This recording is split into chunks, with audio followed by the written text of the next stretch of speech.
From the very first moment of the 2024 debate between Donald Trump and Kamala Harris, it became clear that this would not be just another political event. The air was thick with tension as two of the most polarizing figures in modern American politics took the stage, and what unfolded over the next 90 minutes was nothing short of explosive. Trump, with his characteristic bombast, made it clear that he was here to win. His attacks were sharp, personal, and relentless.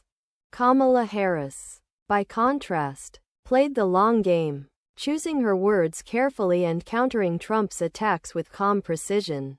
But behind the rhetoric and the theater, something much more significant was happening.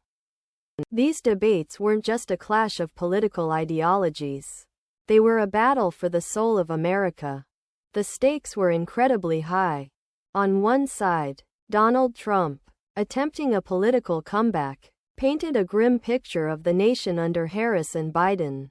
He blamed the current administration for everything from economic collapse to international humiliation. On the other side, Kamala Harris, representing the future of the Democratic Party, was defending the record of her administration while promising a vision of a more inclusive and progressive America. And at every turn, Trump was ready to undermine that vision with his fiery rhetoric.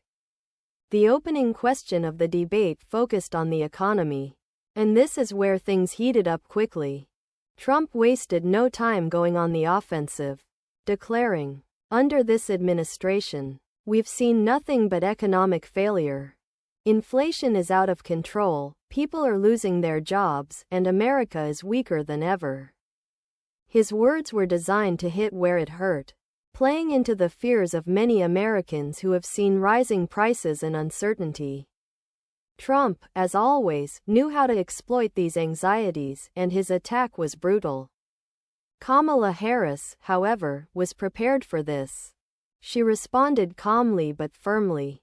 "Mr. Trump, it's convenient for you to ignore the fact that we inherited an economy on the brink of collapse. Because of your mismanagement during the pandemic, we've made tough choices, but we're turning things around." Her rebuttal was measured, but it was clear that she was walking a tightrope, defending her administration's record while also trying to present a new vision for the future. The problem was that Trump didn't give her much room to breathe. Trump quickly followed up with an accusation that hit even harder. "Kamala, you're not running this country. You're a figurehead, and we all know it. The people pulling the strings in your party are the real power here." This was classic Trump, weaving together conspiracy and critique to undermine Harris' authority. His words were meant to strike at the heart of what many of his supporters already believed: that the Democratic Party was controlled by unseen, radical forces and that Harris was just a puppet. It was a direct attack on her credibility and leadership. Harris didn't flinch. She responded, "I am here, standing before you as the Vice President of the United States, because the American people put me here. And I am leading this country alongside President Biden, working every day for the American people." Her tone was defiant, but it was clear that Trump had landed a punch. This exchange set the tone for the rest of the debate, with Trump consistently framing Harris as weak and out of touch, and Harris pushing back with the dignity and composure that had characterized her political career. The debate then turned to foreign policy, and this is where the fireworks really began. Trump immediately launched into a critique of the Biden-Harris administration's handling of Afghanistan. "The disaster in Afghanistan? That's on you. You left Americans behind. You handed the country over to the Taliban. And now the world doesn't trust us. You've made America a laughingstock." His voice dripped with contempt, and the audience could feel the weight of his words. The chaotic withdrawal from Afghanistan had been a low point for the administration. And Trump knew it. He was capitalizing on one of their most visible failures. Harris' response was swift, though perhaps not as strong as it could have been. We made the tough decision to end a 20-year war that should have ended long ago. The decision to withdraw was the right one, even if the execution wasn't perfect. But let me be clear. The war in Afghanistan wasn't started by our administration. And we will not continue to send young Americans to fight an endless war. Her answer, while technically sound, lacked the emotional punch that Trump's attack had. It was clear that Afghanistan would remain a sore point for the Democrats throughout the campaign. But it was immigration that truly lit a fire under the debate. Trump, in true form, pulled no punches when discussing the border. Your administration has opened our borders to criminals, drug dealers, and human traffickers. You've lost control, Kamala, and the American people are paying the price. His words were harsh, but they played directly into his core message of law and order. For Trump's base, this was exactly what they wanted to hear. A strong, uncompromising stance on border security. Kamala Harris, however, took a different approach. America is a nation of immigrants. We are stronger because of our diversity. And we must ensure that we treat those seeking refuge with dignity. Our immigration system is broken. Yes. But we are working to fix it. Unlike your administration, which separated children from their parents and created chaos at the border. Her words were measured, but again, it felt as though she was on the defensive.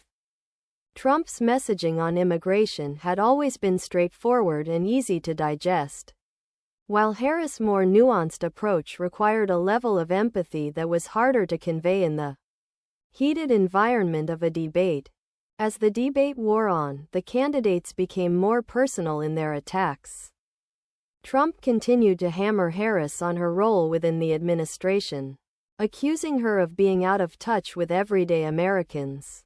You've been in Washington so long, Kamala. You don't even know what it's like to live in the real world anymore. You're a career politician, and the American people are tired of it.